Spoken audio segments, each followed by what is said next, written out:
Hello friends, जय श्री श्याम। आज की जो हमारी क्लास रहेगी बायोलॉजी, और इसमें जो हम टॉपिक लेकर चल रहे हैं और वो टॉपिक आपका रहेगा सेल।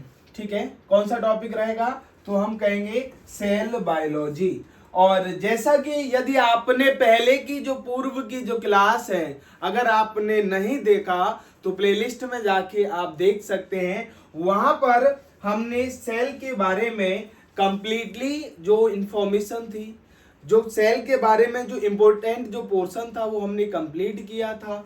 और यहाँ इस जो आपकी जो सीरीज है क्लास थर्ड, इसमें हम सबसे महत्वपूर्ण सबसे इंपॉर्टेंट क्वेश्चंस कवर करेंगे। चाहे दुनिया का कोई भी एग्जाम हो, चाहे हम भारत की बात करें, चाहे सीजीएल हो, यूपीएससी हो, या आपका स्टेट पीसीएस आ रहा है, डी ट्रिपल एस भी आपका एग्जाम आ रहा है, सीडीएस आप दे रहे हो, असिस्टेंट कमांडेंट का आप दे रहे हो, कोई भी एग्जाम होगा, बायोलॉजी का ये जो टॉपिक है यदि इससे बाहर कोई प्रश्न पूछ लिया जाए तो उसकी गारंटी है। और बिना विलंब किए हुए आप चैनल को शेयर जरूर करें। जो जरूरतमंद होगा उसको भी जो ये फ्री क्लासेस मिल रही हैं, जिस तरह से हमारा जो ध्येय है कि आपका किसी भी तरह से जो है सिलेक्शन हो जाए, यानी कि यहाँ पर कोई भी पेड कोर्स नहीं लेकर आएंगे। जिस तरह से जनरल स्टडी क्लाइम चैनल ने आपको प्रॉमिस किया गया है कि आपके लिए सिर्फ और सिर्फ लाइफ टाइम फ्री कोर्सेज आपको अवेलेबल होंगे। भारत का सबसे पहला यूट्यूब चैनल ऐसा रहेगा जहां पर आपके पास कोई भी चार्ज नहीं किए जाएंगे। कभी भी लाइफ में आपको कोर्स परचेज करने की बात नहीं की जाएगी। सिर्फ इतना ही है कि आप चैनल को ज्यादा से ज्यादा शेयर करेंगे और लोगों को जो है इस चैनल के बारे में अवेयर करेंगे कि इस तरह का भी चैनल जो है भारत में चल रहा है। मेरे सभी हिंदुस्तान के बच्चे जो है पढ़ेंगे, सभी सिलेक्शन लेंगे, ये हमारा ध्येय है। यही आपका उद्देश्य जो है उसको पूर्ण करेंगे। बिना विलंब किए हुए हम इस क्लास को स्टार्ट करते हैं। इसमें दोनों ही मीडियम को रखा गया है, चाहे वो हिंदी हो या इंग्लिश। सबसे पहला जो प्रश्न है उसको हम स्टार्ट करेंगे। आपको लैंग्वेज के बिहार पर कोई प्रॉब्लम नहीं होगी। Which of the following one of the following called the digestive bag. ये कह रहा है कि भैया डाइजेस्टिव बैग किसे कहा जाता है। और यदि आप प्रीवियस ठोक रहे हो, प्रीवियस ठोकते समय आपको समझ में आएगा कि इस तरह के जो प्रश्न है उनका वैल्यूएशन कितना है, लेकिन शॉर्ट नोट्स जरूर बनाना। डाइजेस्टिव बैग की बात कर रहा है इन द सेल। जल्दी से बताइए भाई, डाइजेस्टिव बैग कौन सा रहेगा? गोल्गी बॉडी, राइबोसोम, माइटोकॉन्ड्रिया या लाइसोसोम्स? इनमें से डाइजेस्टिव बैग या हम उसे कह सकते हैं सुसाइडल बैग किसे कहा जाता है? जल्दी से बताइए। नेक्स्ट, तो आपने कहा लाइसोसोम। लाइसोसोम को हम डाइजेस्टिव बैग के नाम से जानते हैं। किसके नाम से जानते हैं? Digestive bags. डाइजेस्टिव बैग्स के नाम से जानते हैं। क्यों? क्योंकि आपको पता है लाइसोसोम कंटेन, ये जो कंटेन करता है, क्या कंटेन करता है? Heavy digestive enzyme. Heavy digestive enzyme, ठीक है। ये हैवी डाइजेस्टिव एंजाइम्स जो है कंटेन करता है। कौन करता है? लाइसोसोम्स। और जब जो सेल इनएक्टिव हो जाती हैं, जब जो सेल जो कोशिका है वो इनएक्टिव हो जाती हैं, तो उन्हें स्वयं भोजन के रूप में बनाने का काम करता है। कौन करेगा? तो आपने कहा लाइसोसोम। इसीलिए इन्हें हम सुसाइड बैग के नाम से भी जानते हैं। इन्हें हम सुसाइड नाम के बैग से भी जानते हैं। अगर आपसे पूछ लिया जाए which cell known as a suicidal bag of the cell, then answer will be ribosome or lysosome. Answer क्या होगा? लाइसोसोम। क्या होगा? लाइसोसोम। ठीक है, लाइसोसोम को ही हम डाइजेस्टिव एंजाइम के नाम से जानते हैं। और जो लाइसोसोमल होता है हम यहाँ पर जान सकते हैं, lysosomal made of RER note कर लेना। यहां से प्रश्न जो है CDS में, CPO में, CGL में, UPSC तक पूछा गया है कि लाइसोसोमल जो है किस से बने होते हैं। Then answer will be RER। किस से बने होते हैं? तो आपने कहा सर RER से बने होते हैं। नेक्स्ट आगे बढ़ेंगे और जब हम बात करेंगे किसका, राइबोसोम। यहां पर हमें राइबोसोम भी दिख रहा है। एक तो हमें क्लियर हो गया भैया, लाइसोसोम जो है हैवी डाइजेस्टिव एंजाइम कंटेन करता है। कई बार पूछा गया है कौन सा सेल जो ऑर्गेनेल्स है जो हैवी डाइजेस्टिव एंजाइम कंटेन करता है, तो आपने कहा सर लाइसोसोम्स। यदि आपसे पूछा जाए इन्हें डाइजेस्टिव बैग्स क्यों कहा जाता है, तो आपको पता ही हैवी डाइजेस्टिव एंजाइम जो है कंटेन करते हैं। ठीक है, यदि आपसे कहा जाए इन्हें सुसाइडल बैग क्यों कहते हैं, तो आपको मालूम है जो सेल इनएक्टिवेट हो जाती हैं तो ये उन्हें ही भोजन का रूप बना लेते हैं। Ribosomes also known as a protein factory. ठीक है, पूछा जाता है कि नहीं पूछा जाता।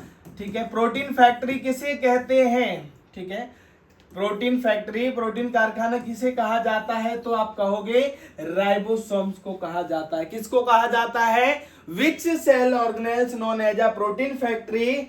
Answer will be ribosome.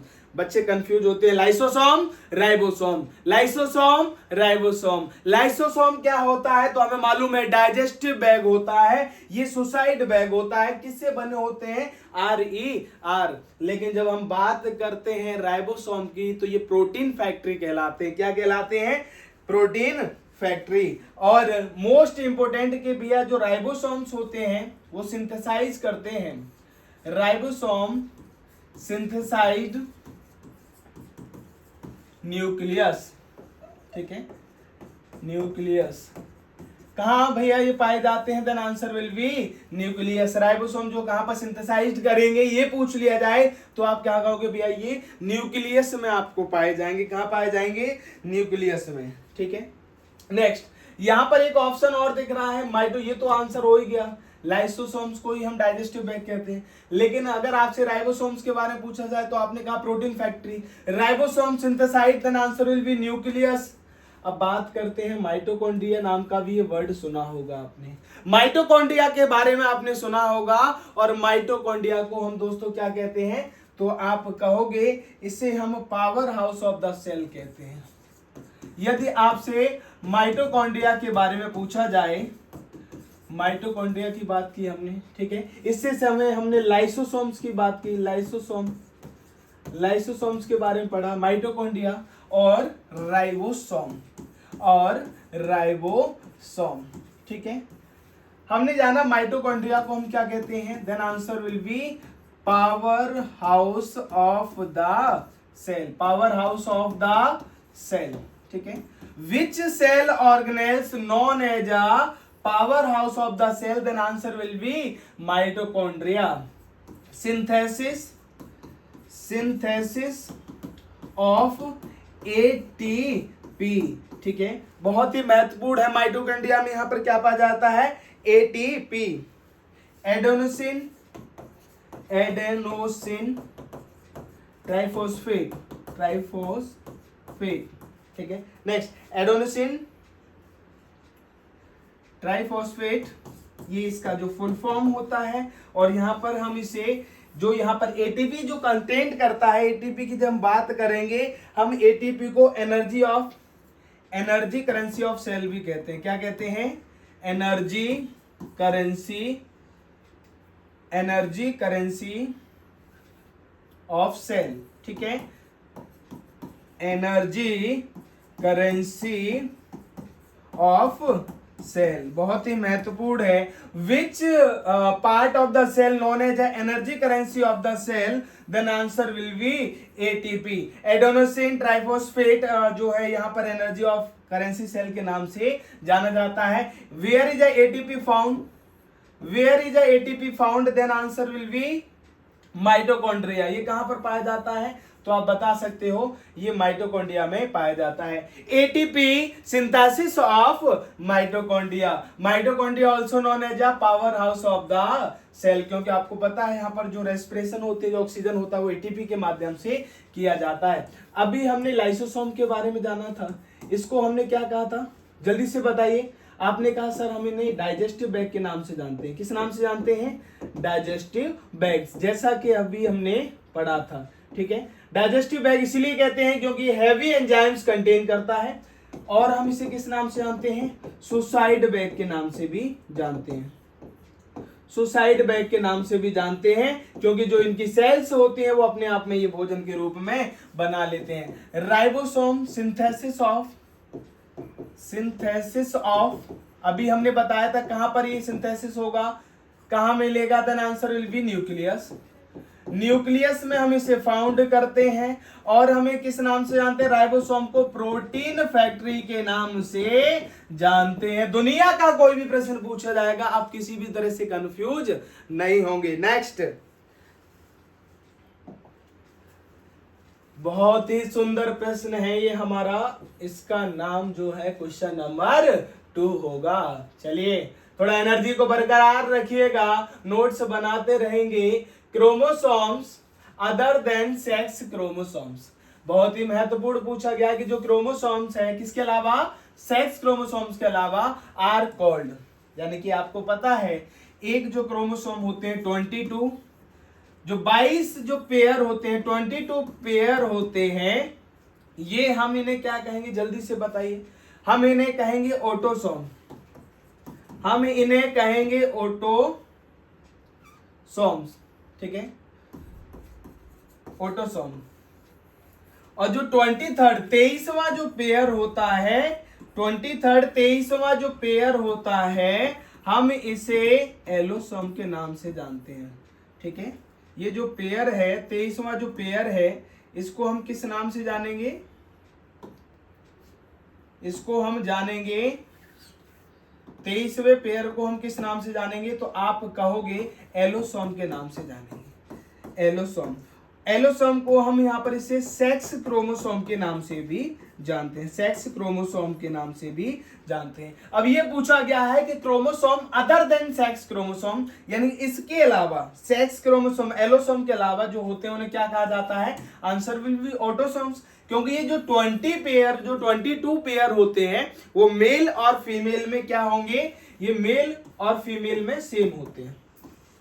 ये 22 पेयर होंगे, मेल एंड फीमेल में क्या होते हैं? आपने कहा सर ये दोनों में जो है सेम होंगे।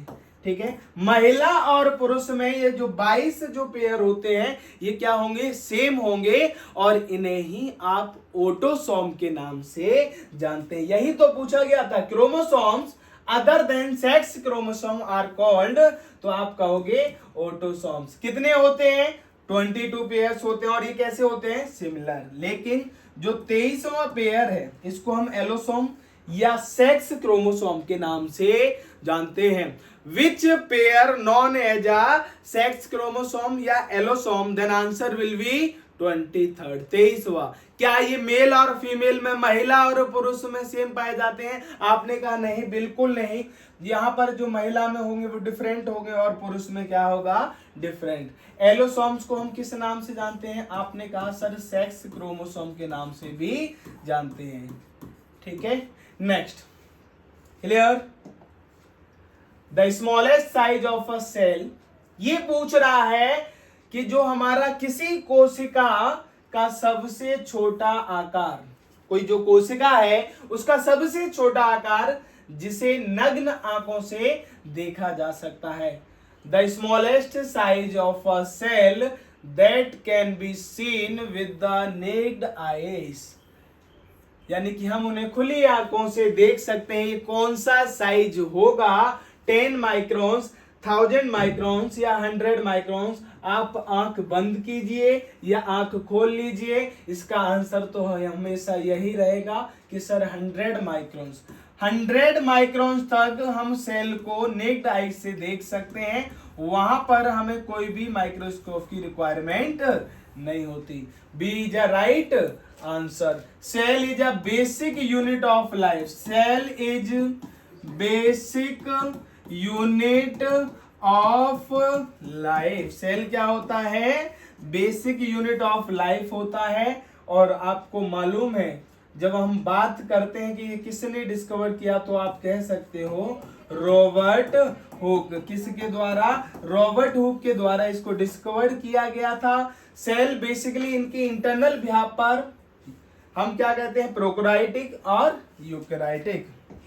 यदि आप प्रोकैरियोटिक यूकैरियोटिक के बारे में नहीं जानते तो इससे पहली क्लास को आप देख सकते हैं। बहुत ही महत्वपूर्ण प्रश्न है डीएनए के बारे में। डीएनए के बारे में यहां से आपसे पूछा गया है, जल्दी जल्दी बताएंगे। DNA is present in chloroplast, ये भी ठीक है। डीएनए क्लोरोप्लास्ट में पाया जाता है, हमेशा के लिए याद रखना है। यदि स्टेटमेंट में भी क्वेश्चन पूछा जाए तो आप बता सकते हो कि is DNA found in chloroplast और not, then answer will be yes. Chloroplast में भी पाया जाता है। न्यूक्लियस जिसे हम नाभिक के नाम से जानते हैं, इसमें भी पाया जाता है। और डीएनए माइटोकॉन्ड्रिया में भी पाया जाता है। तो आंसर क्या होगा? All of this is the right answer. यानी कि डीएनए क्लोरोप्लास्ट, न्यूक्लियस और माइटोकॉन्ड्रिया सभी में पाया जाता है। बहुत ही आसान क्वेश्चन था, बहुत ही महत्वपूर्ण है। यहाँ पर genes the hereditary units are located in. Gene वंशानुगत इकाइयां स्थित हैं। जो जीन होती हैं, जो वंशानुगत इकाइयां स्थित हैं, कहां पर? न्यूक्लियर मेंबर में जीन पाए जाते हैं, लाइसोसोम में पाए जाते हैं, क्रोमोसोम में पाए जाते हैं, या सेल मेम्ब्रेन। आप कहोगे ये तो सर बहुत ही आसान प्रश्न है। ये तो क्रोमोसोम में पाए जाते हैं, जिसमें हेरिडिटी यूनिट्स होती हैं, जो गुणसूत्रों में पाए जाते हैं। जो जीन होते हैं वो किस में पाया जाता है? गुणसूत्र में, क्रोमोसोम्स में पाए जाते हैं। बहुत ही सुंदर प्रश्न था। और हमें पता है कि नंबर में कितने होते हैं क्रोमोसोम मेल में, क्योंकि फिक्स्ड होते हैं पहले से। तो आप कहोगे 46। कितने होते हैं? 46 पेयर में, then answer will be 23rd pair. कितने होते हैं? 23rd पेयर होते हैं, जिसमें से आपको पता है 22 पेयर सेम होते हैं मेल और फीमेल में। 22 पेयर्स क्या होते हैं? सेम होते हैं। और इन्हीं को हम किस नाम से जानते हैं? आपने कहा ऑटोसोम के नाम से जानते हैं। जो 22 पेयर होते हैं, जो समान होते हैं महिला और पुरुष में, उन्हें हम ऑटोसोम्स। और जो 23वां जो पेयर है वो महिला और पुरुष में अलग होता है, उसे हम एलोसोम या सेक्स क्रोमोसोम के नाम से जानते हैं। Next, the site of cellular respiration in animal cell is. The site of cellular respiration most important question है, बहुत बार पूछा गया है। जंतु कोशिका में कोशिकीय श्वसन का स्थान है, कहां पर? ये मान लीजिए जो सेलुलर रेस्पिरेशन होता है takes place, cellular respiration takes place in animal, then answer will be mitochondria. Mitochondria is the right answer, क्योंकि यहाँ पर जो एटीपी सिंथेसिस होता है, यहाँ पर जो सेलुलर रेस्पिरेशन देखा जाता है, जो एटीपी होगा वहां पर ये प्रोसीजर देखा जाएगा। Next, chromosome contains, chromosomes contains गुणसूत्र जो क्या होता है, इसमें डीएनए या लिपिड पाया जाता है। किससे बना जाता है? Each chromosome made of 2 components. पिछली बार क्लास में कराया था, याद है कि नहीं है? क्या कह रहे हो? क्लास तो पढ़े ही नहीं है। अगर नहीं पढ़े तो इससे पहले की जो हमारी थ्योरी क्लास थी आप उसे देखेंगे, उसके बाद इस जो है सेट को लगाइएगा। क्रोमोसोम कंटेन्स यानी किससे बने होते हैं? Then answer will be DNA and protein. याद रखना हमेशा जीवन भर, जब जब क्रोमोसोम, डीएनए और प्रोटीन की बात होगी, किससे बने होते हैं? Chromosome made of 2 components, 2 components से बने होते हैं। हम यहां लिख सकते हैं क्रोमोसोम मेड ऑफ 2 कंपोनेंट्स। ठीक है, 2 कंपोनेंट्स कौन सा होगा? तो आप कहोगे डीएनए और प्रोटीन। ठीक है, हमेशा ये डीएनए, और DNA is the most important part of chromosome. DNA सबसे महत्वपूर्ण होता है